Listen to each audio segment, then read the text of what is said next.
Good evening, everyone. Welcome to tonight's program, Miami Story, Miami Expose. My name is Alexandra O'Neill, and I'm the Membership and Event Manager for the Wolfsonian FIU. Tonight, I'm joined by Barron Sherer and Billy Corben. Tonight, artist Barron Sherer presents his new project, Miami Story / Miami Expose, a fusion of two mid-1950 film noirs made by B-movie director Fred F. Sears.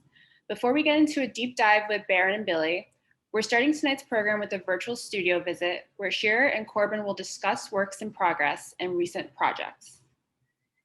Barron Sherer is a time-based media artist with a background in moving image archival practice, focusing on altering and repurposing archived films and videos in cinematic, paracinematic, and gallery installation contexts.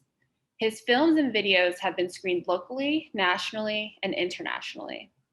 In the early 2000s, Sherer was a preservationist and curator at the Lynn and Lewis Wolfson II Florida Moving Image Archives and programmed film festivals and public events. He also researched the collection and managed the archive's photochemical conservation. Barron, thank you so much for joining us. Thanks for having me. So this is the studio visit. I'm excited about it. I'm going to focus on two works. They're expanded cinema pieces. One's a video essay, and the other's an expanded cinema piece. And they're both we're shooting them right now, and I should be finishing up later the end of the year, early next year. I'll start out with, I have a sort of a lot of media to show you this evening in both programs. And I'm going to start with kind of like an illustrated artist statement. Okay, let me get to that. I'm a time-based media artist, archivist, and researcher. My films and videos have screened locally, nationally, and internationally. And my installations are media archaeology in a fine art milieu. Media is recontextualized and often rephotographed, digitally distressed, optically printed, and projected. My work is reflexive, questioning cultural memory and modernity. I repurpose orphaned and appropriated legacy media through formal experimentation. My artistic process and social media and digital platforms help me create source material and documentation for temporary and experiential installations. I excel in collaborative art practices, involvement in workshops, public talks, exhibition curation, and film programming. In 2015, I co-founded a design district-based 3-year art project called Obsolete Media Miami. Much of my work is in the traditional expanded cinema, and I recently received a 2020 Oolite Arts Ellie's Creator Award for a new large-scale 16mm installation. Several recent works include Film Art Expanse, a 5-film projection of vintage artist films at Embassy Live, and Covalent Bond in 2016, a commissioned performance pairing me with the avant-garde composer Fast Forward.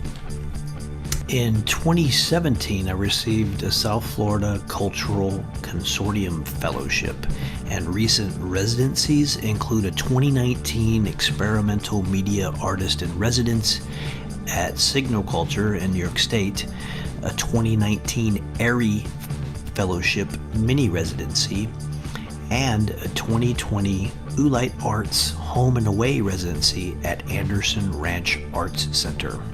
My Knight Foundation invested project, Moving Image Alliance, launched in 2021. Okay. And so I'm going to go through two projects, like I said earlier. I'm doing an essay film for Miami-Dade Art in Public Places, and they told me that this is the first commissioned 16mm film in the history of the program, so I'm really excited about that. And essentially, there's a county hospital annex that's going to be demolished, and it was a county hospital that was built around 1930. Previously, before the hospital, in the turn of the century, there was an indigent elderly and orphans home there. And it's located right now in the Kendall Indian Hammocks Park, which is one of the last kind of hardwood forests in Dade County. Nearby that is a potter's field. There's burial sites for about 800 unmarked graves. We're not quite sure who's there.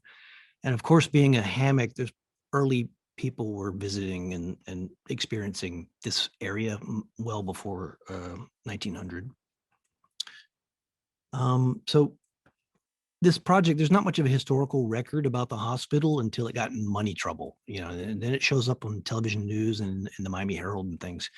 So part of the challenge of the project is we want to make more of a historical record along the way. I'll have a completed film, but also all of the material that we generate will be deposited in an archive. So, hard to find stuff, but I did find a photo on eBay of all places.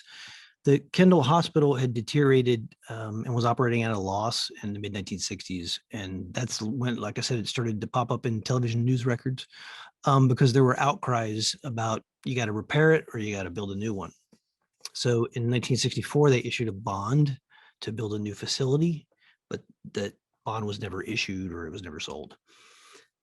Here's the detail of that photo from eBay. Hooray, eBay.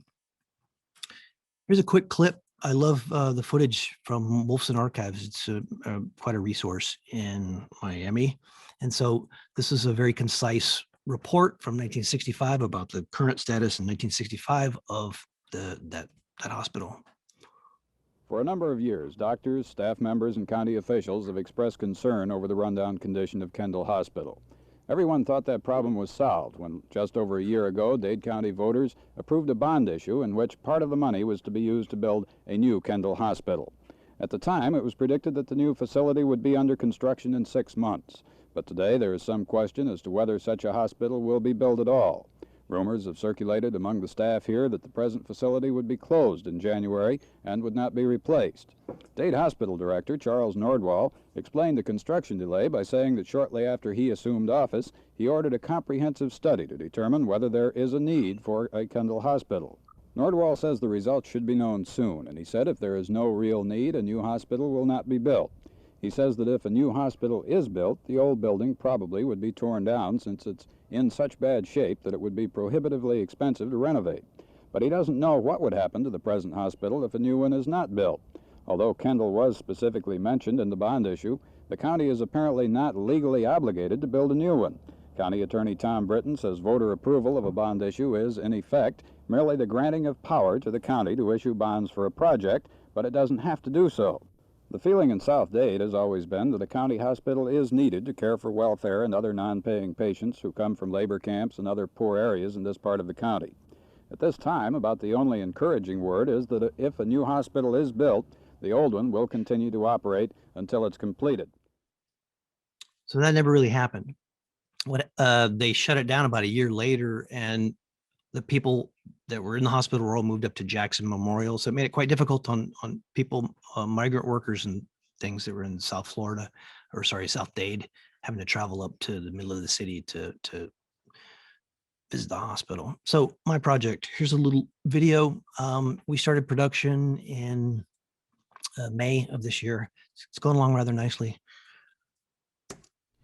The Historic Preservation Board recommended to Art in Public Places that they implement my time-based media concept, which proposes to capture the pre-demolition site conditions on 16mm and digital video to create an original work, an essay film, essentially. So it'll feature poetic arrangements of archival film material relating to the annex, these documentary elements that we shoot on site, and a commissioned soundtrack based on audio field recordings captured at the site. And I'm excited about the project because of my interest in artistic practice of incorporating archival media research into contemporary art production. So we started this in May. I began to shoot and record with a range of artist collaborators. I'm excited because of there's a nice budget that I on this project can add to cultural ecosystem, by paying artists to do good work. Jorge Graupera and Oriol Chirides, they're shooting the film on digital video. I'm handling the 16 millimeter. But yeah, we began shooting what we call actualities in these formats. So it's going to be poetic, prominent use of common tropes from experimental film, time lapse and multiple exposures, and just trying to craft beauty while we work on the project. Archival feedback are two artists based in Miami. It's Emily Milgram and T. Wheeler Castillo. They began the field recordings, and essentially what they're going to do is craft a soundscape and a soundtrack based on real sounds of the site. Later on, photographs, voiceovers, and more archival moving image work will kind of flesh out the production. And ultimately, I'll have this finished movie, but also all of the things that are generated to create it will be deposited at the archive for public use. This was kind of key to the commission, that we're sort of adding to the historical record of the site with all this new material, and I'm very excited about it. Next one's a little more high energy. It's a diptych, a 16 millimeter, a 2-channel 16 millimeter installation. It's a 20-minute project, but there will be 40 minutes of material sort of.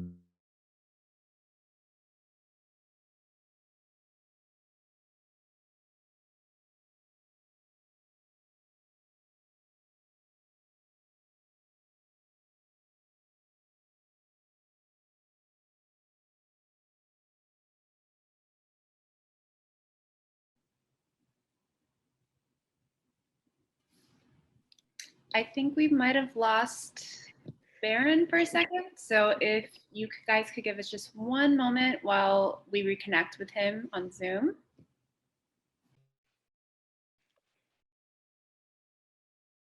Feels like the Gong Show or like Showtime at the Apollo or something. He just got like booed off, or maybe it's like, is it like Survivor? Did we vote him off the island? What happened? I'm not quite sure. I'm going to give him another moment. If not, then we can go into your studio tour. All right. But I know that happens sometimes. So thank you for bearing with us, guys. It's that classic Miami infrastructure. I think the iguana that runs on the wheel that powers Barron's internet died, I think is what happened. Yeah, I think we got him back. Barron. You're on mute, Barron. You're on mute. I'm gonna go back into hibernation. Yeah. Okay, welcome back. Hey, I don't see Oscar. So where was I when that happened, and what happened? You were about to start talking about the second project. Second one. Okay. Just start over from the beginning, Barron. No. I can't do that. I got to keep moving. All right, let's let me get back in there.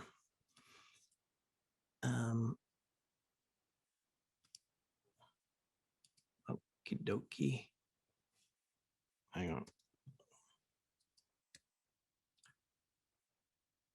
What happens is I kind of go into blackout and I can't see you guys. You haven't shared the screen yet. Okay. So we haven't seen the presentation at the moment. Right. That's right. Half the people in Miami Beach are in blackout right now, Barron, for different reasons. Oh, really? Do you see my screen now? Yes, we see it. There we go. Okay, so basically it's an expanded cinema piece called Sunbun Capital. And there'll be a lot of archival research and then things that I shoot in the field. And I'm gonna play this one, just turn it down a little bit. I have a decent budget on this, so I'm able to commission local artists to make soundtrack work for the movie. It's very unusual for me. So what I did was I enlisted 4 artists / musician friends to score the soundtrack. And they're all sort of based, I picked a piece of music and they're all doing variations of the theme. So in the end, we'll release an LP where I have all their 4 tracks. And then I'm actually going to put the soundtrack to the movie on side B of the LP. And here's another one. If you can hear me, this is a new deco quartet. And they did a mashup of a Beethoven track, Gross Fuge, and this hippy dippy progressive English group from the 70s. That's what this whole thing's about. It's hard to tell, but they've actually mashed up something from 200 years ago and something from the early 1970s. And now I'm going to switch over to my good friends at, at the archive. Am I back? Okay, hang on. Here we go. The Wolfson Archives collections are increasingly attracting attention from Florida artists. Now in process, a project by time-based media artist Barron Sherer that combines archival footage with newly shot film in an artwork that mixes digital and analog technology.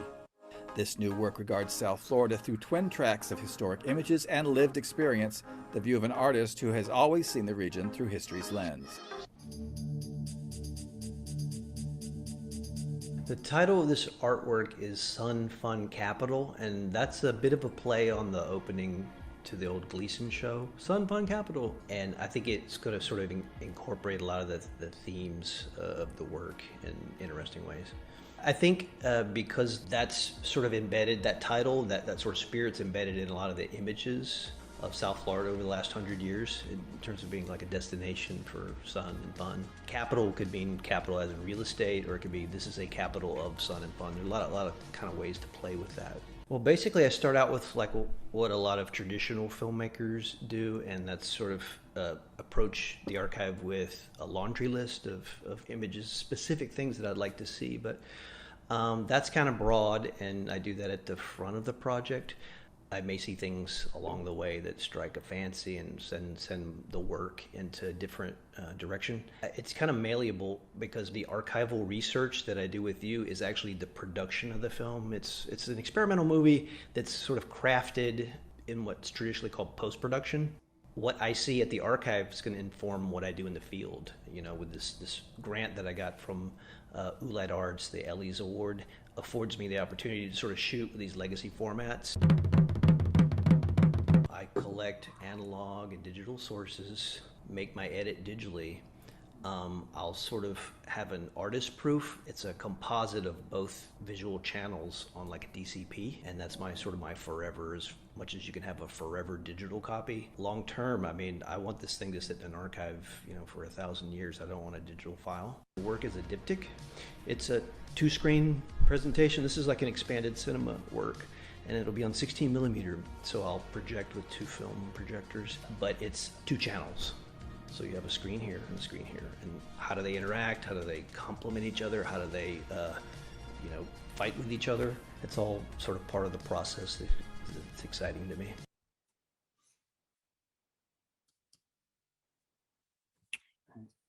There we go. Hi, folks. Thank you so much, Barron. Yeah, they're driving me crazy. I mean, Billy can juggle like 1,000 things, but this is kind of, besides the commission works, you know, it's a one-man operation. But the Wolfson Archives, who I'll actually use a lot of their footage in the 7 o'clock presentation, they made a little clip reel about the work in progress, and that's what that was. Fantastic. Billy, we're going to go over to you. So Emmy and Peabody award-winning filmmaker Billy Corben is a Florida native, lifelong Miamian, and co-founder of the Miami Beach-based production company Raconteur. He has directed such documentaries as the Sundance Film Festival selection Raw Deal, A Question of Consent, Screwball, Magic City Hustle, the HBO original documentary 537 Votes, executive produced by Adam McKay, and the ESPN 30 for 30, The U, Broke, and The U Part 2. His latest 6-part documentary series, Cocaine Cowboys, The Kings of Miami, is now streaming on Netflix. Billy, thank you for joining us tonight. Thank you, Alexandra. Thanks, Barron. I'll make this a little bit quicker by virtue of the fact that I talk 50 times faster than Barron does. I will be the yang to his yin here in this in this presentation. I haven't mastered the NPR vocal tonalities or tempo quite yet. NPR voice, as they call it, as Barron clearly has. But good evening. Thank you for joining us. My name is Billy Corben, and my producing partners Alfred Spellman and David Sipkin. And I, as Alexandra said, are co-founders of Raconteur, Miami Beach-based production company. And Dave, I met in preschool, before elementary school. And Alfred, I met actually in 9th grade TV production class at Highland Oaks Middle in North Miami Beach. And it was kind of an unincorporated nook of Miami-Dade between North Miami Beach and what is now Aventura. But we've been working together a long time, and we are all native Floridians and/or Miamians. Alfred, in fact, was born in Miami Beach, one of the few people who was born in Miami Beach and has rarely left the Barrier Island, but to go to the airport and occasionally Wynwood.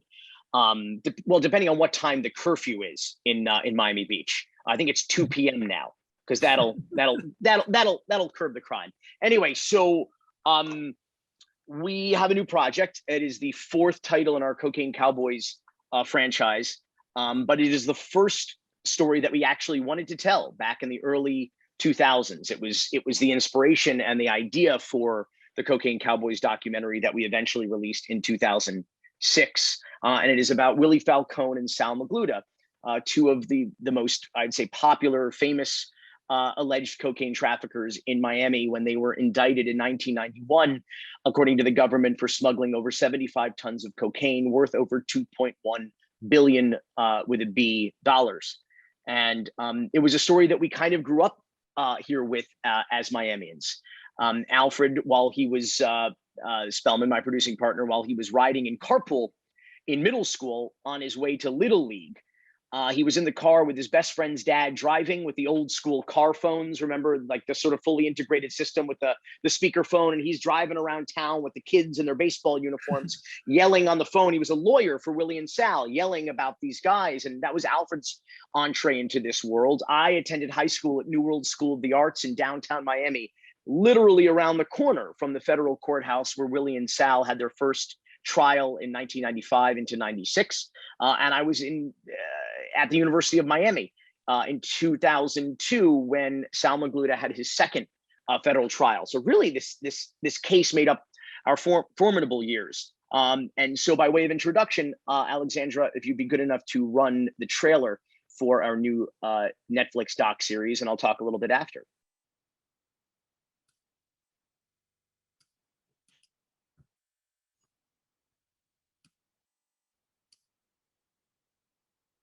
20-year-old kids. He's just having fun. Willie and Sal were the kings of cocaine in South Florida. They're first-generation immigrants. They thought this was their path to the American dream. The most prolific drug traffickers in U.S. history. All of Miami considered them local heroes because they were like the Robin Hoods. They always shared their wealth. Basically, it's a Fortune 500 company run by a bunch of muchachos. Cash, boats, cars. I'm not gonna lie, he wasn't like the first drug dealer that I went out with. The offshore powerboat champions indicted for trafficking more than 75 tons of cocaine, the largest drug case in history. Let the games begin, and they did. They enjoyed living on the edge, being like cat and mouse. See if you can find me. They would get arrested, just change your ID, get new driver's licenses. That's Miami. We paid off detectives, judges, high people all the way in the United States government. Did we have sex in jail? Yes. I think the whole thing lasted less than 30 seconds. Even though everyone believed there was Willie and Sal orchestrating these murders, there was no evidence to support it. So you're gonna order me killed? Now I'm gonna testify. Are you crazy? They were untouchable. I knew it was a matter of time. Sal and Willie were going to be caught. How many times can you go into a bullfight and not get hurt? Ole. This was the best show that Miami has ever seen. As long as they're working together, I don't see any danger in it.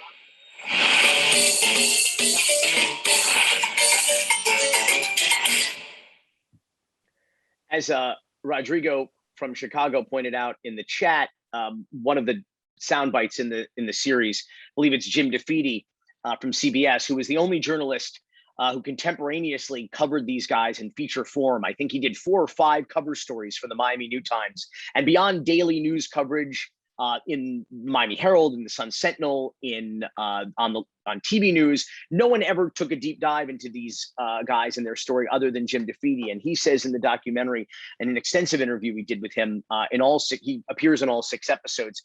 He says there may be 6 degrees of Kevin Bacon, but in Miami, especially at that time, there's only 1 or 2 degrees of Willie and Sal. You either knew Willie and Sal or you knew somebody who knew Willie and Sal. And true to form, in about 2011, Alfred Spellman, my producing partner, and I did an interview with Ocean Drive magazine, in which we identified this story as a passion project of ours, is really a bucket list documentary that we hope to make someday.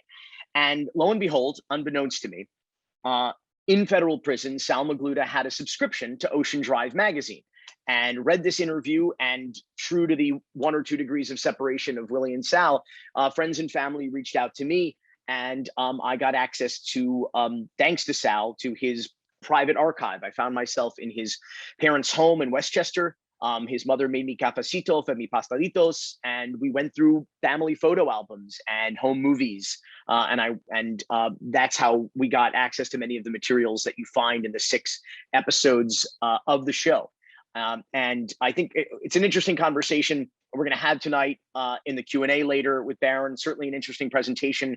You're going to see from Barron, really this, we sort of represent between the 2 of us tonight, the history of Miami crime movies then and now. And it turns out that Miami is no less interesting than it ever was, and no less full of crime than it ever was. But more importantly, perhaps inexplicably, there is a fascination all over the world with Miami, and particularly with Miami being a dangerous, sexy, cool place. That has been our reputation for many people think since Scarface and Miami Vice, but as you'll see this evening in Barron's presentation, it predates that. The idea of Miami being this, being America's Casablanca, being, you know, this tropical paradise that is somehow steeped in a rich criminal tradition. And for those who haven't yet binged Cocaine Cowboys, The Kings of Miami on Netflix, I will leave you with one more clip that has a lot of shout outs to Miami Beach, particularly because while Sal was a fugitive from justice, instead of fleeing the country with his billions of dollars on a private jet, Sal rented a mansion on Lagos Island in Miami Beach for about $5,000 a month. And so what you'll see is the cold open, which is the very first scene before the opening credits of episode 2 of Cocaine Cowboys, The Kings of Miami, now streaming on Netflix. And with that, Alexandra, you could feel free to play the clip, and then we can get the regular presentation started.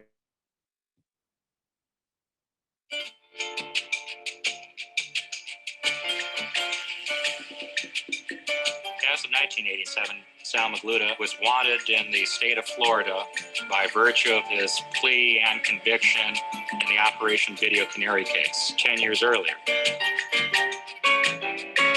Once the Supreme Court had rejected his various appeals, he was then wanted, expected to surrender along with his partner, Willie Falcone, to serve his 14-month sentence. That he did not. So he's a fugitive. Sal's renting a place in Miami Beach for $5,800 a month. Hiding in plain sight. Willie's up in Fort Lauderdale renting a $9,000 a month mansion. Willie was hiding out with Alina, his wife. I used to go to Lagos at least once a week to see Sal. Spend 2 or 3 days because he was lonely over there. I was like taking care of him. I would bring him food. He said, well, I could go to Cuba and live like a king. Well, go to Cuba and live like a king. I have an emerald that I could live the rest of my life off of. Well, take that emerald, put it in your pocket, and take off to Colombia. You know, do something. What are you waiting for? You're waiting for them to catch you and it'll all be over? But Sal was more like, Oh, I could still go and maybe and eat and have dinner at Joe's Stone Crab and they'll hide me in the back. He enjoyed living on the edge and being like cat and mouse. See if you can find me, you know? Willie didn't have that mentality. Willie was like, I don't want to go to jail. I knew it was a matter of time. Sal and Willie were going to be caught. So just one last closing thought. People have described this as unapologetically Miami and our most Miami project in a 20-year career of documenting Florida fuckery and Miami madness. That is incidentally our genre, Florida fuckery. And I think it's our state's #1 export as well. And I do want to piggyback on Barron's point and shout out the Wolfson, Florida Moving Image Archive, where Barron and I first had our meet cute in the basement of the main library back in the day when it was headquartered down there, and now is headquartered in a beautiful new facility in a building on the Wolfson campus of Miami-Dade College. And it is an extraordinary resource. I wish every city and every community had something like it. It's just an incredible collection of really Florida and particularly South Florida history on film and video, and hopefully preserved for posterity. Thanks, Alexandra. Thank you, Billy. Those are really great words to end our studio tour, virtual studio tour. So we're gonna have like a 90-second to 2-minute intermission, and then we're gonna get into the program tonight. So give us about 90 seconds, and then we're gonna join Billy and Barron again in conversation.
Hello, everyone, and welcome to Miami Story, Miami Expose.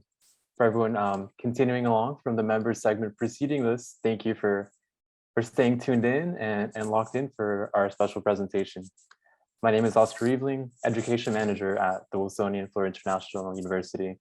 Again, we're very pleased to have you here tonight for a unique reflection on Miami's cinematic legacy and its inspiration on new work by artist Barron Sherer. We're also joined by the illustrious Billy Corben, who will be in conversation with Barron to dissect the project and the original source material. Two mid-1950s film noirs made by B-movie director Fred F. Sears. The chat and Q&A features are enabled over the course of the program. We encourage everyone to share your thoughts, questions throughout, and we'll look to address those in the Q&A segment towards the end. The film was indeed shared in advance, a special kind of preview that Barron generously shared with us. We also invite you to join us at the Cinema Theater in South Beach next Wednesday, August 18th, to view the piece in the full, rich theater experience. And so we'll make a note towards the end. It's a free presentation, and I hope if this kind of excites you and you're eager to kind of see the project in its full kind of context, that will be a special experience for everyone. And so with that, let me continue by sharing a little more on tonight's featured guest. Emmy and Peabody Award winning filmmaker Billy Corben is a Florida native, lifelong Miamian, and co-founder of the Miami Beach-based production company, Raconteur. He has directed such documentaries as the Sundance Film Festival selection, Raw Deal, A Question of Consent, Screwball, Magic City Hustle, the HBO original documentary 537 Votes, executive produced by Adam McKay, and ESPN 30 for 30's The U, Broke, and The U Part 2. His latest 6-part documentary series, Cocaine Cowboys, Kings of Miami, is now streaming on Netflix. Barron Sherer is a time-based media artist with a background in moving image, archival practice, focusing on altering and repurposing archived films and videos in cinematic, paracinematic, and gallery installation contexts. Many installations are media archaeology in a fine art milieu where media is recontextualized, often rephotographed, digitally distressed, optically printed, and projected. Scherer's work is reflexive and quite often site and situation specific, intermedial, and prone to questioning cultural memory and modernity. Sherer repurposes orphaned and appropriated legacy media through formal experimentation. The artistic process in social media and digital platforms helps create source material and documentation for temporary and experiential installations. In the early 2000s, Sherer was also a preservationist and curator at the Lynn and Louis Wolfson II Florida Moving Image Archives and programmed film festivals and public events. He also researched collections and managed the archive's photochemical conservation.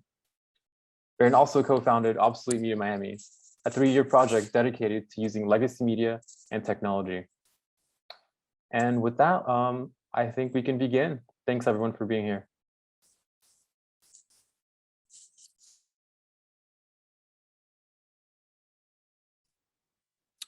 Hello, everyone.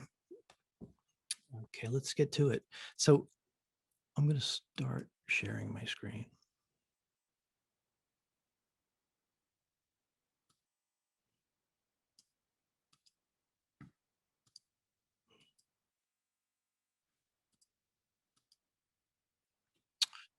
Okay, so I made a mashup called Miami Story and Miami Expose. And I want to thank Wolfsonian for the opportunity to tell you a little bit about it and then chat with Billy afterwards. And a huge thanks to Wolfson Archives downtown. It's a moving image archive that I've been associated with for many years. They pulled a lot of film footage for this program that we're seeing tonight that had never been preserved and screened outside of its original context, which would have been on the news in the 1950s. Also, I'll note these two lobby cards right quick. I love these things. They're scenes that aren't in the films. Okay, so what is the Miami Story and Miami Expose? It's an experience where you watch both films side by side in a composite and aesthetic twin image effect.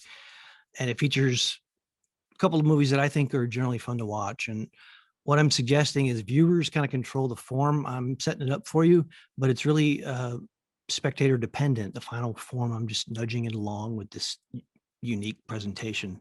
And a couple of antecedents for this technique. In 1994 at the Alliance Cinema, I just moved to Miami. I showed 2 movies at the same time, but they were only 20 minutes long. One was a Earthquake and the other was The Towering Inferno. And that really blew my mind as a young person.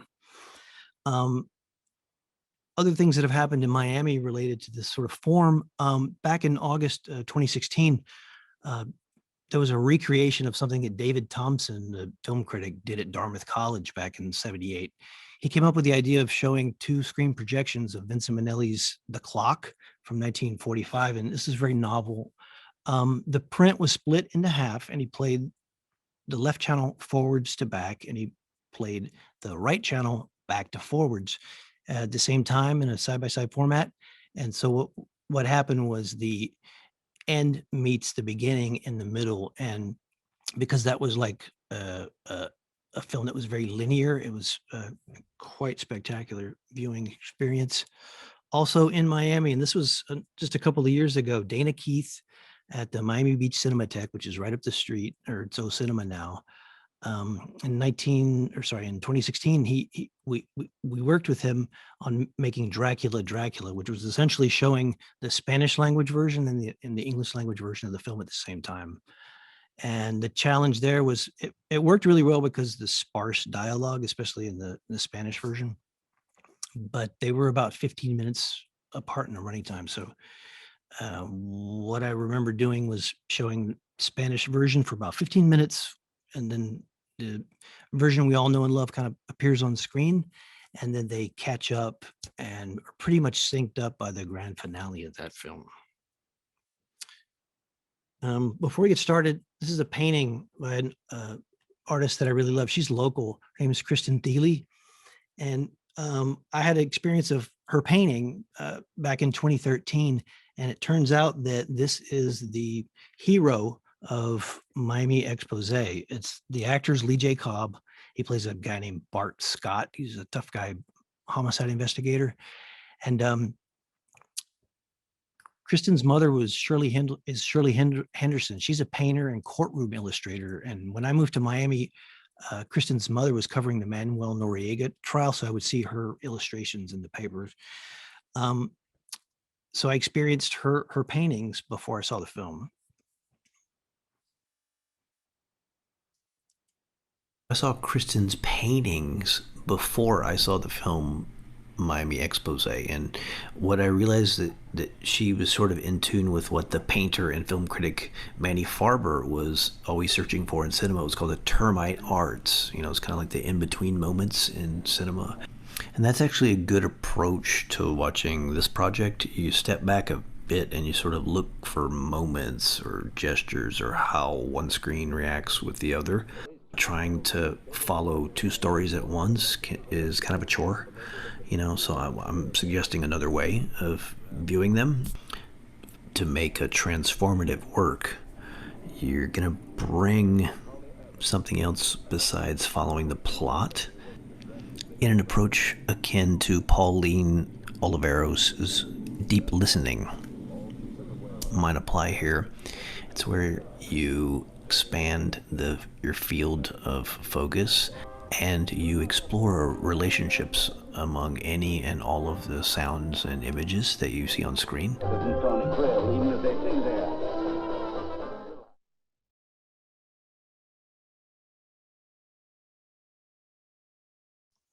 Okay, so I'll quickly go through some ancillary works. Like I decided I was going to do this project, but things happen along the way where I'm sketching and making other work.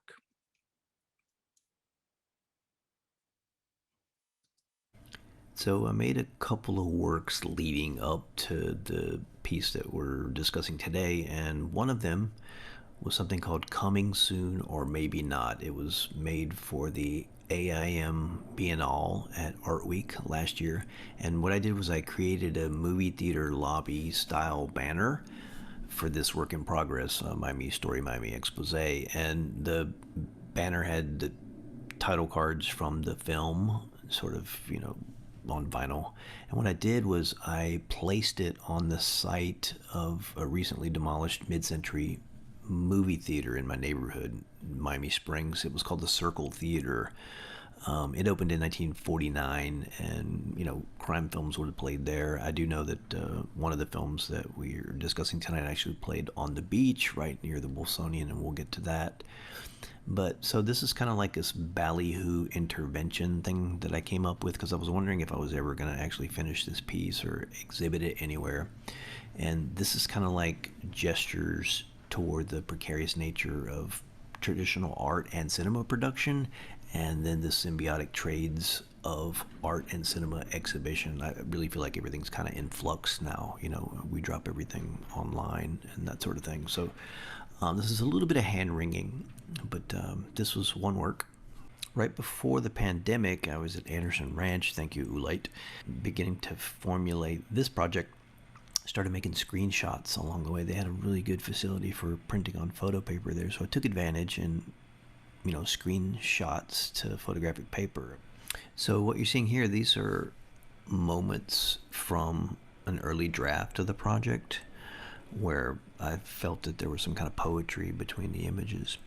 It's called a photogram. Back in the day, it was a lot harder to do. You used to have to line up either a film print on like a light table or do a projection and a freeze frame and then shoot it with a still camera. It's quite easy now. One other work that I made, this is for CTR monitor and headphones. It's called Pop Click Pow, and it was produced during a residency that I had at an experimental media center called Signal Culture in central New York. Basically, I used a facsimile of Nam June Pak's wobulator, which was this crazy device to manipulate CTR signals. And I took a favorite moment from the Miami Story, and I ran it through the wobulator, and I figured out that there's a limited number of actions on that unit. So through a process of just shooting a video camera into the TV, I made a silent recording. Later on at Anderson Ranch, what I was able to do was list all of the actions that I saw visually and then create sound effects for each action. So when I would look on screen, I would drop in the sound effect for that action and it created a soundtrack from scratch. And that's kind of like a thing they used to call Mickey Mousing. It's a Foley technique, late 1920s. Sometimes I make Instagram videos with film scans. Here I took Miami Story and was performing finger taps back and forth frame by frame to emphasize the projectionist cue mark, which you see there on the screen, and find music in it and add music later.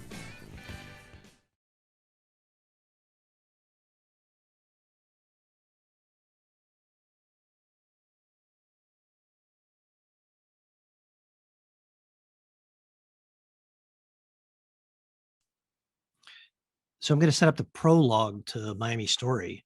Hang on. Hang on. Here we go. Let's try it again. So I made it. Nope. Here we go. All right. So United States Senator George Smathers was from Miami, and he's there on the right. And he appears on screen in the Miami Story. He describes the film as being based on fact. And he was part of the United States Senate's Kefauver committee, and he was in the House from like 1947 to 1951, and then he was a United States Senator from 51 to 1969, and that's Herbert Hoover there to the left, so they're probably talking about communism. I'm going to play the clip of George Smathers, the prologue from Miami Story, because it's not in the presentation, so it's kind of like an Easter egg for you. In the years following World War II, organized crime in the United States grew to such proportions that its scope was greater than the law enforcement agencies that tried to fight it. But finally, in the nation's capital, a Senate investigating committee presented a new threat to gangland, and panic began to grip the overlords of crime. They sought a new central headquarters for their operations, a city where they felt they could be safe. They chose the Miami area, a vacation wonderland, a mecca for tourists who swelled the normal population of 600,000 to more than 2 million in the winter season. A city where the tough, honest police force was inadequate in size to protect the tremendous overflow of people. Then, out of sheer necessity, a way was found to crush crime in Miami, as Senator George Smathers of the state of Florida relates. The organized crime flourished in the Miami area at one time. I am proud to say that no vestige of it remains. This picture ably shows what a few courageous citizens, honest politicians, and tough, alert police agencies can do to rid their cities of gangland's influence. The instrument and the method may be different in each instance, but the end result can always be the same. Okay, and so that kind of set a template, and there was another sort of credibility of authority prologue in the other film, Miami Expose, that was actually excerpted and used to great effect in one of Billy's movies. He'll be able to tell you about that a little later. That was Miami Mayor Randy Christmas. So I made a backgrounder about the Kefauver hearings that was referred to in the open, and they're mentioned a few times in Miami Story. The Kefauver hearings were wildly popular on television. Television was brand new, and Kefauver became a bit of a folk hero because he was on television every day. They actually released a cinema film of these hearings. They made a theatrical release, which just kind of blows my mind. But so here's a little piece I cut together, old Miami news style, about the Kefauver hearings. Estes Kefauver was elected senator in 1948, and 2 years later, he started a committee to investigate organized crime. Basically, went on a barnstorming tour and traveled all around the United States and up to 14 or 15 cities to hold hearings.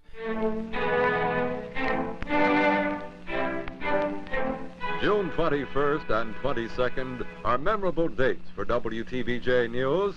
The full impact of TV coverage of a major event was felt in South Florida. The station's remote facilities were coupled with film cameras to bring to nearly 500,000 people the United States Senate Crime Investigating Committee hearings in Miami. This was the high point of the station's news coverage during the year. And because they were all broadcast on television, Kefauver got really famous. And eventually, by the mid-1950s, he had a book deal. He tried to run for president, but was actually on the presidential ticket as VP in 1952 with Adlai Stevenson. The Miami Story was a hit film, and ironically, by 1956, when Miami Expose came out, Kefauver was coming up with all kinds of hearings, and he actually had one to investigate the effect of violent cinema on America's youth. The Miami Story premiered in Miami Beach at a local movie house called the Carib, and that was on Lincoln Road between Washington and Collins Avenue. The cinema was owned by Colonel Mitchell Wolfson. He's the father of the namesake of this museum. And Colonel Wolfson's company was called Wometco, and they brought Barry Sullivan in for a meet and greet. And in wonderful corporate synergy, free advertising, the local television station WTVJ, also owned by Mitchell Wolfson, played a critical role in Miami Story. Mitchell Wolfson's television station helped save the day and was promoted in his own cinema chain.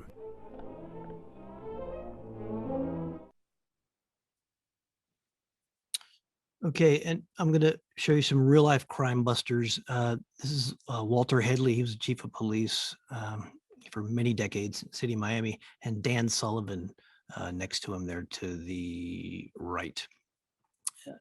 Headley died in office in 1968, right after the 1968 Republican Convention. Here are a couple of actual Miami crime busters. On the left is Walter Headley. He was the chief of police of Miami for many decades. Up in 1967, he claimed, when the looting starts, the shooting starts, to try to quell disturbances that were happening in the Miami area at the time. And on the right is Dan Sullivan. He was the chief of the Greater Miami Crime Commission, which was kind of interjurisdictional. He would float around and really gave good face on television. Here they are doing a program called What's the Story? Anyway, 1954 statement from Dan Sullivan kind of confirms what George Smathers said in his prologue to the Miami Story, that there was basically no criminal gambling, large-scale casino type in Miami-Dade. As to the reports of wide-open gambling in the county, of course, there are many types of wide-open gambling, ranging from a sociable, penny-ante poker game, which may be open, to open gambling in a notorious gambling house. As far as we know, there have been none of the latter type of gambling in this county for the past 4 years, since February 23 or thereabouts, 1950. Okay, so the doubling effects that you see in these movies, the producer kind of had a hand in the template. These films are very similar. It's like a gruff detective work to bust up crime, and that's kind of replaced with it's a tough guy mobster, ex-mobster, and then the gruff detective. They're kind of interchangeable, and you see that on screen. They have different screenwriters, but there is a house style in the scenarios and the pace of the movies. Yeah, and also another thing that kind of ties them together is the music is the same. I think they may have spent money on music for the first movie and then didn't bother to do it for the second. But there's cohesion, when you watch them together in this diptych presentation. Okay, I'm going to show you a couple of longer clips where you kind of get a sense of the doubling effects, and just keep in mind that in the clips, in the arrangement, kind of what you see is what you get. This is you start the movies at the same time, and then you see kind of similar scenarios. Tell him I want to have a drink with him up here. Teddy, see that the boys take that girl to my place. I'll be there later. Cookie, give me my clothes, then blow. I'm gonna have company.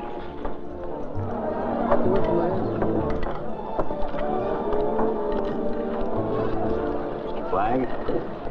Regards for you from Mr. Brill. He wants to know if you'll have a drink with him in his office. Here he comes. Sure. Be like old times. You want to go to? Here's these, kid. I'll be back in a little while.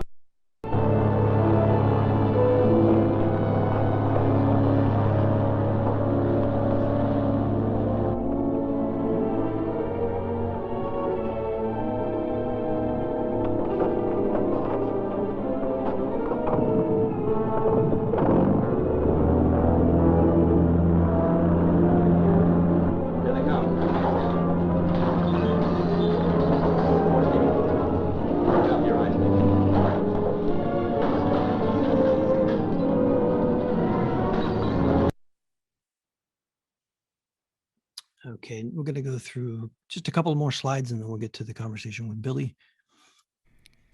I obtained these prints from a film collector, and right off the bat I pull them out of the box and I'm like, wow, these things are almost the same running time. And once I had the digital scans made by Wolfson Archives, that confirmed it, that they're about 30 seconds apart. And thanks to things like genre conventions, structure, and pacing, you see vaguely similar things happening on screen in both movies at roughly the same time. So for me as a media artist, a visual artist, there's a lot of pleasure in seeing this doubling effect on screen.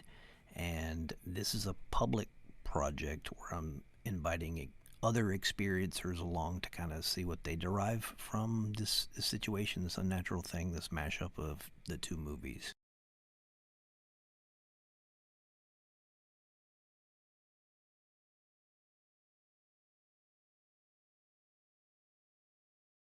So Oscar mentioned that we're going to screen the thing in its entirety at O Cinema next week, if you can make it. It's first come, first serve. And if you are interested, go to their website so you're aware of what the COVID protocol is at the venue. And maybe I'll see you there. I'll be masked up, but do say hi.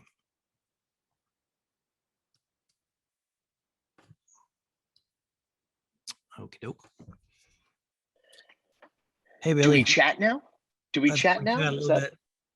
Yeah. Okay. Well, why don't we start with how we met? We mentioned it briefly, but I've known you for more than a few years now. At least 15 when we first started working on the Cocaine Cowboys documentaries. Yeah, I would say so. Well, no, actually, sorry, Cocaine Cowboys came out 15 years ago, which meant that we would have met many years so before. Then I knew you were the in terms of archival research for me in my career at Wolfson, you were the longest client that I ever had. It was like 2 years, man. But you know what? I enjoyed it because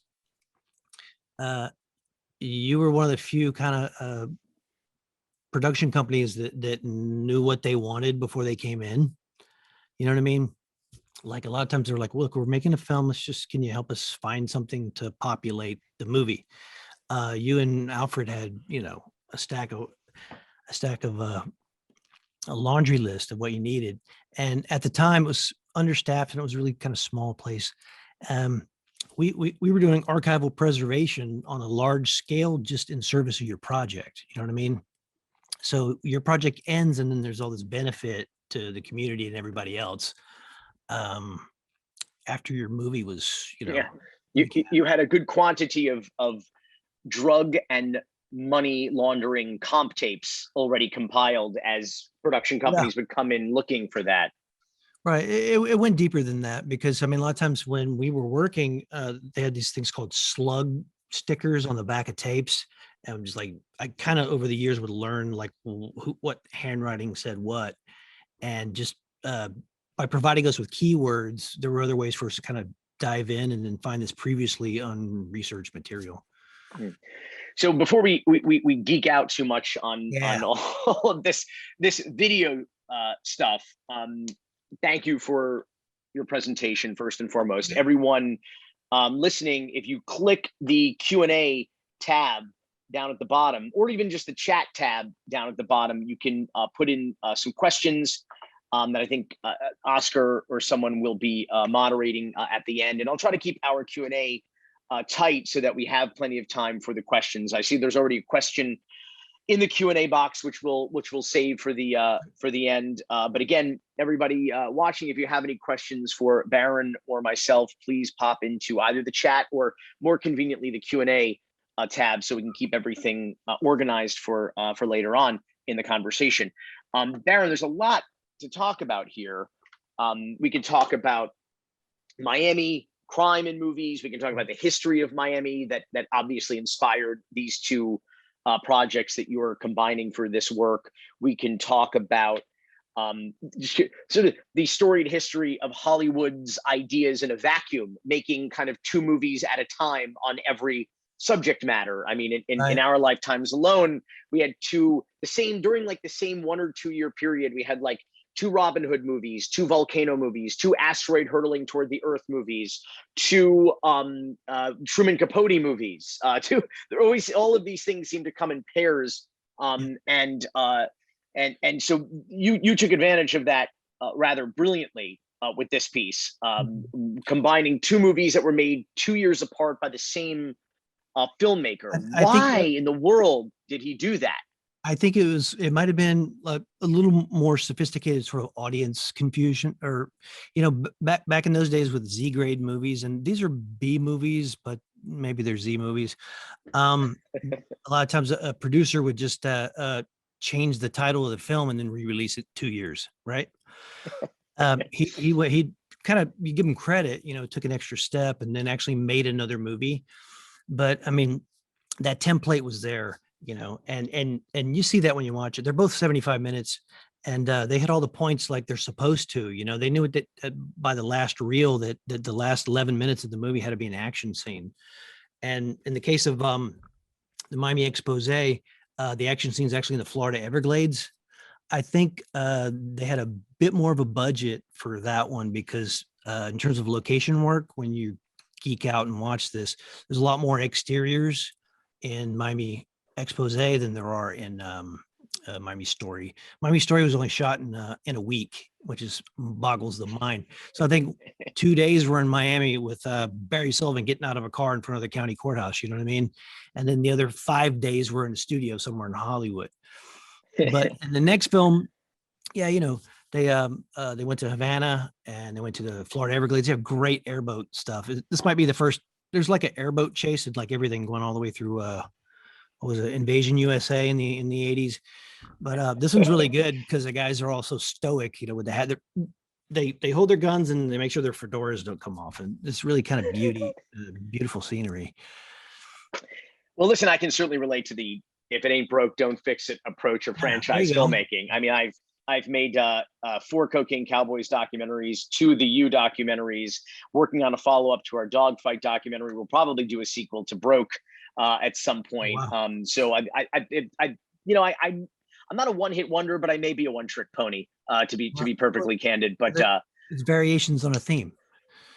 It is variations on a theme. Very few variations here, though, between these two Fred Sears productions. And in fact, Fred Sears, between 1954 and 56, when he made Miami Story and Miami Expose, respectively, he also did other movies. This guy was making like multiple movies a year as a filmmaker, and he did a Chicago Syndicate movie and like a Detroit, like inside Detroit, like crime movie. Like, so he was trying to he's like Randy Newman. Randy Newman wrote a city about every town he ever toured in, so he could get like, he could do that number at a concert. But this guy was really tapping into the zeitgeist for the moment. And I was acutely aware of these movies back when we were working on Cocaine Cowboys. I had them on bootleg DVD because at the time there was no legitimate like commercial release of these films. And so when we were doing Cocaine Cowboys Reloaded, which was a kind of a remix of the original documentary from scratch, it was a wholesale re-edit.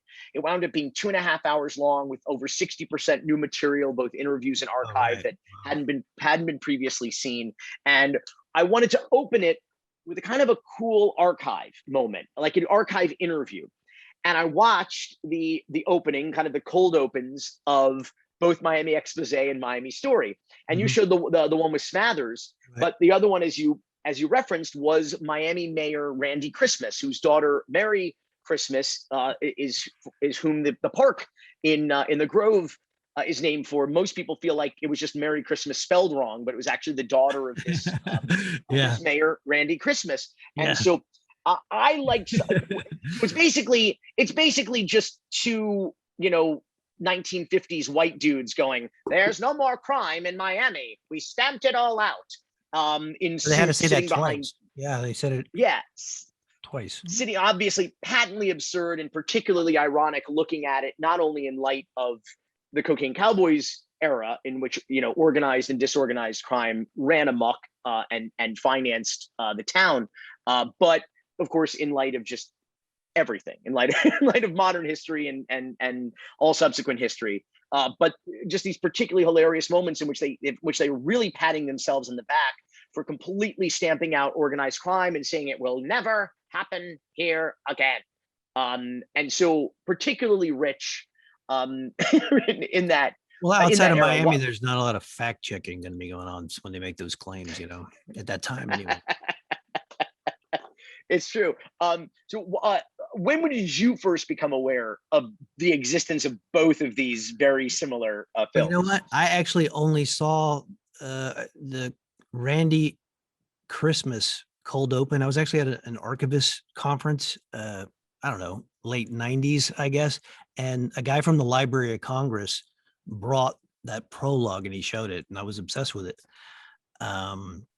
Eventually, like you, I had bootleg VHSs, and now it's all a little more above the level. I mean, you can watch on its own Miami Story on YouTube, or like we're doing. When I got the public performance rights for O Cinema next week from the distributor, and they're like, we didn't know there was a copy of that.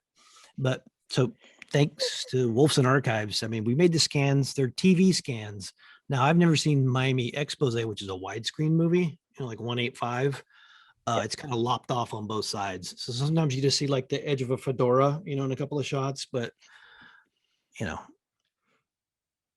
Let's talk a little bit about the history at the time, because you've been exposed obviously to extensive archives, whatever it is they have available there on the Kefauver committee, which was an extraordinary event. It actually features, for those who remember, the hearings in The Godfather Part 2. Those were inspired in part by the Kefauver hearings, which happened, I believe, in 1950, 1951, which was primarily, I think, to crack down on the so-called S&G syndicate, which operated here in Miami.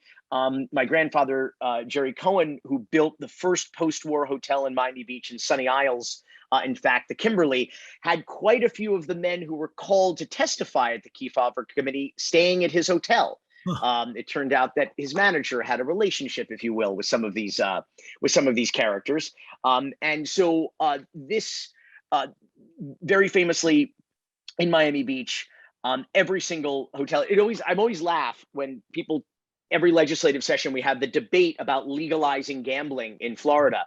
And you realize that every single hotel in Miami Beach had a bookie, had a house bookie in this time period. They were all, organized. They were all mobbed up, obviously, but gambling has always sort of been a part of this history. I mean, Goldfinger, the James Bond movie, opens at the Fontainebleau with a poker game that Goldfinger is participating, that James Bond is spying on. So I wanted to talk a little bit about what you know about this history down here. Famously, Lefty Rosenthal, who was portrayed by Robert De Niro in the movie Casino, got his start as part of the S&G gambling syndicate down here.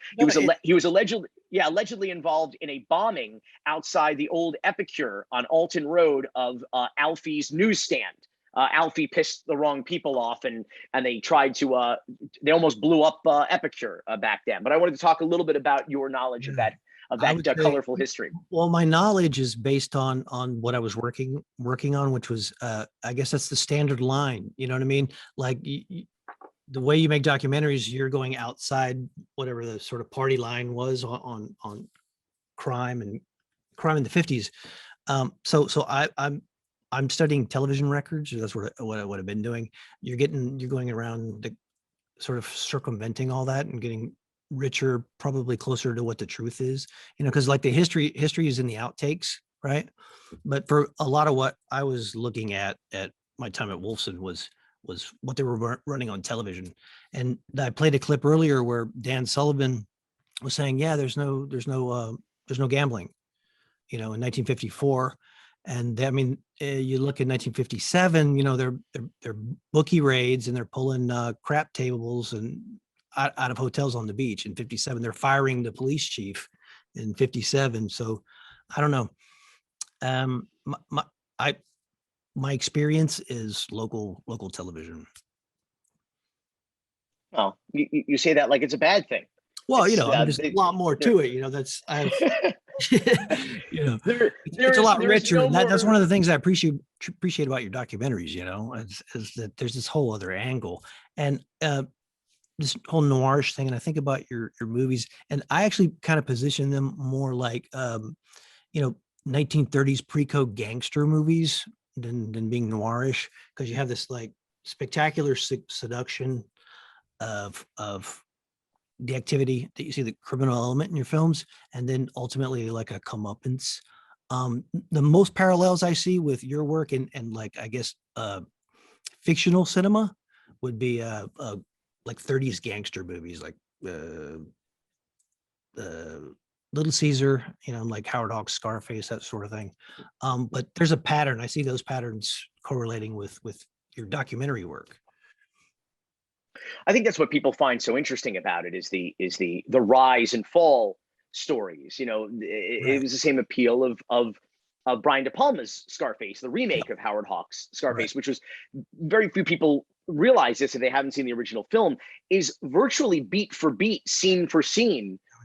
Story structure wise, the same movie. There are corollary characters in each. Only one takes place with Italian immigrants in Chicago. The other one takes place with Cuban American immigrants during the following the Mariel boat lift in Miami. Oliver Stone did a lot of extensive research down here in Miami at the time. I'm certain he encountered characters like Willie Falcone and Sal Magluta at the Mutiny, which of course was what the Hotel Babylon in Scarface was based on. Was the Mutiny, that nightclub scene, or the nightclub scenes plural in Scarface, and I think that those sort of, like, we'll call them twisted Horatio Alger tales, right? The American dream by any means necessary. And, with the rise, which can be very colorful and glamorous when you're in your 20s in Miami and you're a billionaire with a B living that lifestyle of Miami in the 80s in your 20s.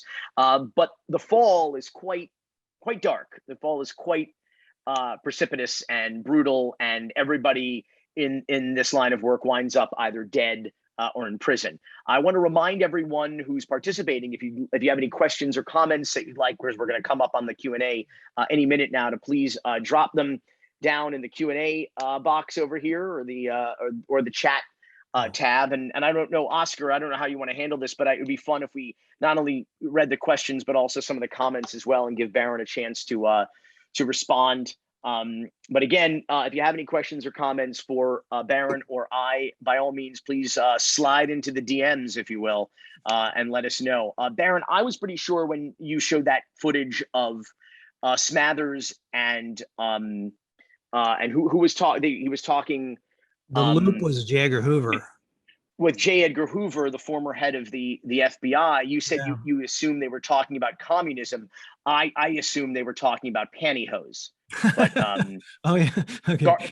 Garter belts, perhaps other forms of lingerie. I don't know, but those. Yeah. So he was kind of one of the first made-for-TV senators, because TV just started. That clip with Hoover was probably like 52, but they had already built a little studio up at the Senate offices where you could sit down.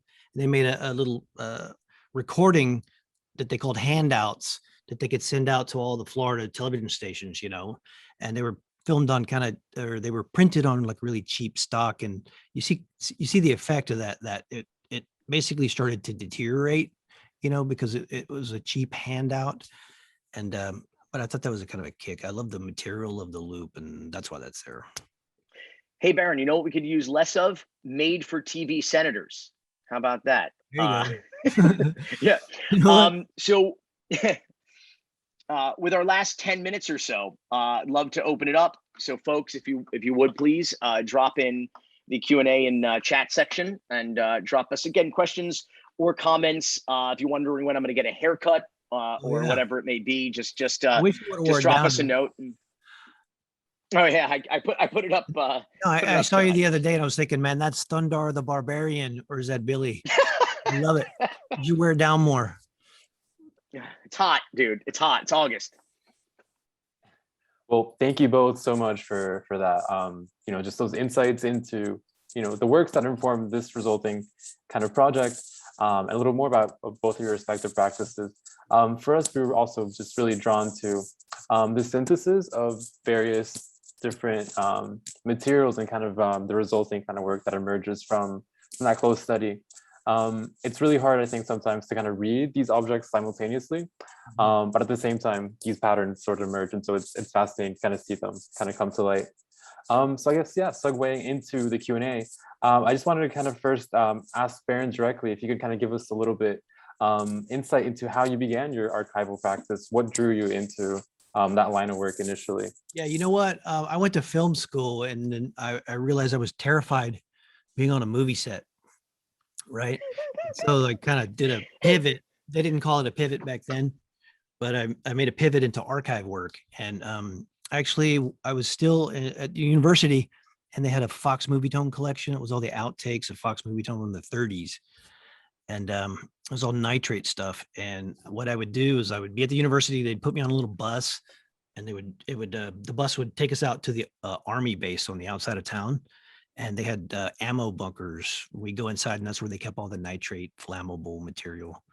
And so I would do my work, and then I'd head back. And that all led to coming down to Miami, because Miami has, at Wolfson Archives, they have one of the largest sort of regional archives in the United States. Right. So I came down to work in the archive. So I guess a natural progression, one thing leading to the next. Yeah, and no, the whole time, I mean, I'm working, I have like 10 screens going at a time, and that's sort of like a lot of, you saw the video clips in my sizzle reel. Yeah, having a lot of things happening at one time became kind of like just something that an aesthetic, so here I am. Great. So let's see, again, audience, please send your questions for Billy and Barron, but let's kind of dive into what we've seen so far. Perhaps question from Gene. Were audiences in 1950s as conscious of the tropes as audience today? I guess either of you. Good question. Good question. Barron, please take it away. I'm sorry, I missed the question. Yep, one more time. Were audiences in 1950s as conscious of all the tropes as audiences today? Geez, I can't answer that. I mean, it's so apparent. I mean, I don't know. I mean, do they know all the tropes were there? I imagine, because you kind of see it in the trailer, they're selling product, and first of all, the trailers are like 4 or 5 minutes long, and you know what happens at the end in the trailer. You know what you're in for, and when you see a certain actor like Barry Sullivan, you know that he's going to be a little stiff. He's probably going to be a hero. I do like him though. Later on, he made a really crazy Mario Bava like Italian horror film in the early 60s. It was basically the plot of Alien. It was about 1962 in Italy. That was actually kind of against type for him. Tropes, I'm sure if you're going to the movies every night, but before television came up, you kind of knew what the deal was.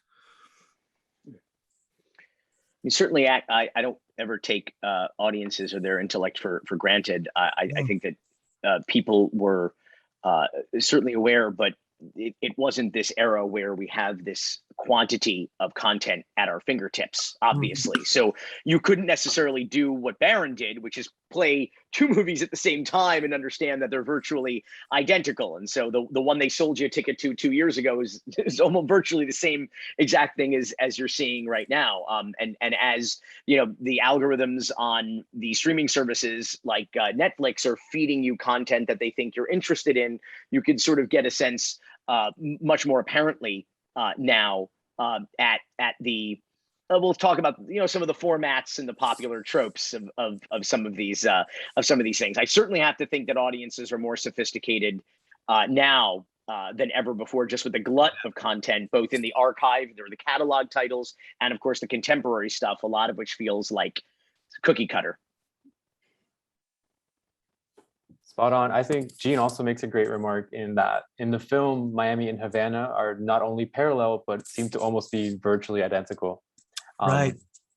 Yeah, that's the whole trope in, one of the plot points in Miami Exposés. They want to make gambling legal in Florida because they want Miami to be Havana, essentially. This was in 1956. Barron, question for you. How did you come across Kristen's paintings of the movie stills? And they seem so odd, being that you said the movie wasn't readily available. Right. I spoke to her on the phone, and I think she saw it on TCM. And this would have been her paintings from 2013. So when I say readily available, it could have been on YouTube, but I do believe she saw it on TCM. And that was before I saw the Miami Exposé. So I had like a little mini epiphany. I was doing research with both of these films on another project, and all these little things that I showed in the presentation sort of came after the fact. But I kind of knew I was on a good thing because I really admire her paintings. And it's just like another indication that I needed to sort of continue the exploration. But yeah, I think she said she saw it on TCM. Oh, wow. Affirming kind of the path forward. Let's see here. A couple extra questions kind of popping in. Question for Billy. Is the Manny Diaz on the witness list in Cocaine Cowboys related to Manny Diaz UM? Oh. No. Short answer, no. He is not, but good catch. Really good eye. Good eye there. There's also, I think, a Raul Martinez on there who is not the Raul Martinez that you probably think it is either. Raul Martinez was the police chief, in fact, the first Cuban police chief of the City of Miami Police Department, not the Raul Martinez, who was the first Cuban mayor of a major American city in Hialeah. Good eye, man. Good eye. Speaking of something that jumped out at me, I always look for the most random things and like these sort of moments in between. I think it was episode. You don't say, Barron. Yeah. I wouldn't have thought that about you. Episode 1 or episode 2 of the new series, you had the most exquisite close up, and maybe I should ask David, of a Rolodex. Just like a Rolodex on a table. And it was like one of those literal things where someone says Rolodex and then you cut to an insert shot of Rolodex. And I'm looking at that. I'm like, I have no idea where you got it. Because I'm always thinking about sources when I watch, things like you make. Maybe I should ask David, but it looks like Barron. It was a 35 millimeter with like a bouquet falling off at the end of a beauty shot of a Rolodex. It's a still photograph. It probably is 35. Barron and his archive porn, huh? Pick right up on that. But that's funny. The context of it is funny, though. It is referring to the Dade County Jail, right. In which at that time they did not have computerized records, but the police officer says, in fact, they had a Rolodex of he says, like your grandmother might have her recipes on, and that's how they cataloged the prisoners who were in jail. I actually didn't finish answering the Manny Diaz question. Manny Diaz himself, the witness, was a police officer who was investigating Operation Video Canary, for which Willie and Sal had been arrested on in 1979. So that's who Manny Diaz was. And I do not believe that there is any relation to Manny Diaz, the mayor of Miami, or Manny Diaz, the coach of the Miami Hurricanes. Or Manny Diaz, I think there's also a Manny Diaz, like a state senator, right? As well, if I'm not mistaken. Yeah, there's a few Manny Diaz's. We have another remark here from Rodrigo, who hears that the filming of Scarface was pushed from Miami to California due to Cuban Floridians not wanting to be associated with the fictional character of Tony Montana. How do we explain that there to be so much support for Sal when there was a lack of support from Scarface in Miami? Yeah, that's true.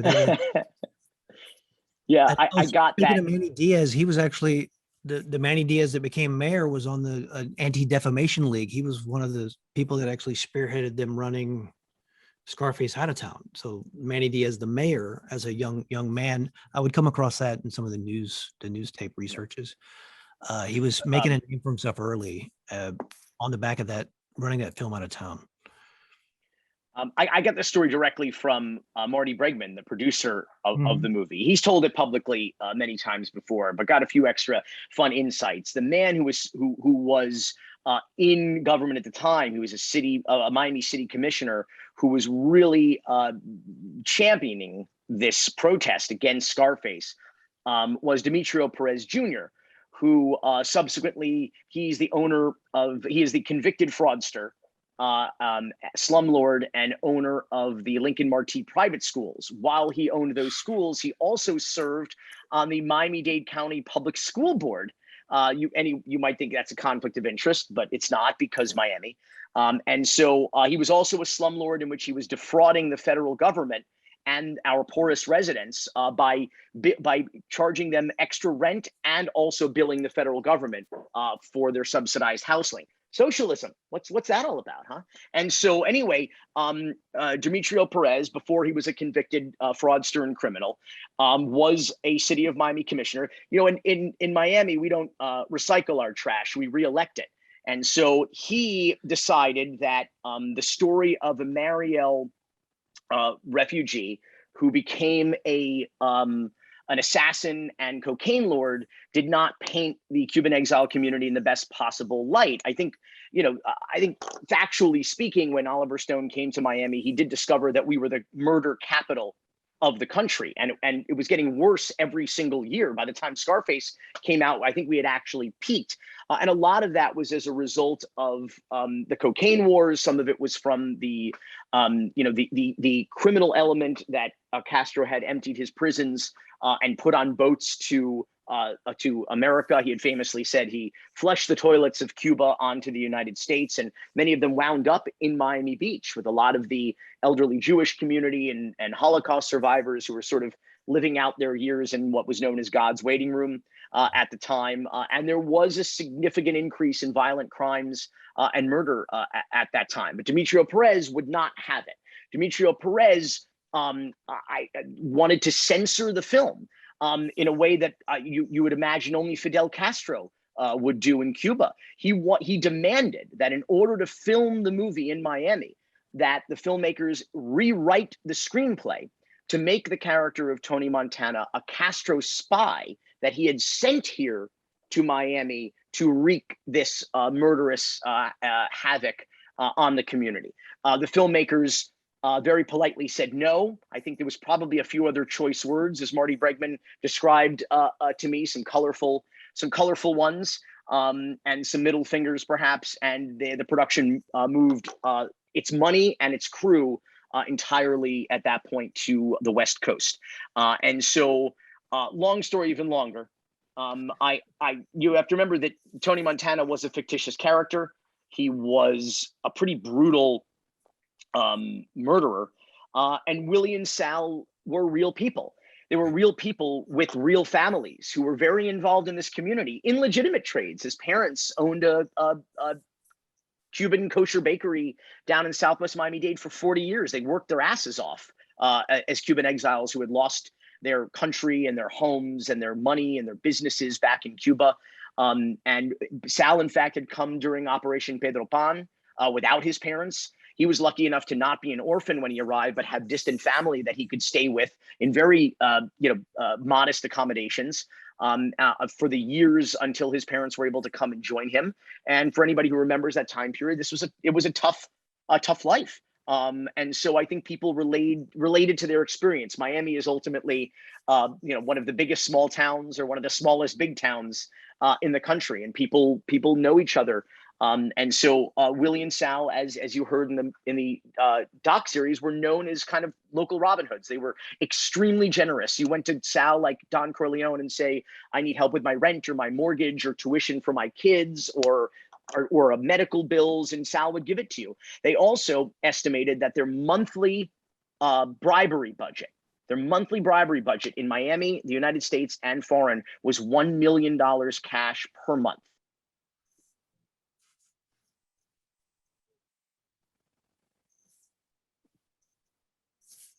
I didn't freeze, Oscar. That was it. There we go. That was my mic drop. That was my mic drop, dude. Well, with that, I just want to kind of shout out the very active comment section as well. A lot of support for the Wolfson Archives, Barron, for you, Billy, for your practice as well. This really was a spirited dialogue that I greatly enjoyed. And to really kind of reflect on the cinematic legacy of how our city is portrayed across kind of these different moments. What has changed? What hasn't? What results? Again, we encourage everyone to join Barron next week. Barron, where can we see Miami Story, Miami Expose in its full glory? Yeah, it's going to be at O Cinema, 7 o'clock. Free tickets, arrive early, seating extremely limited. So we'll see. There we go. Well, with that, again, thanks everyone for tuning in tonight. Until next time. Good night. Thank you. Thanks, Barron. See you.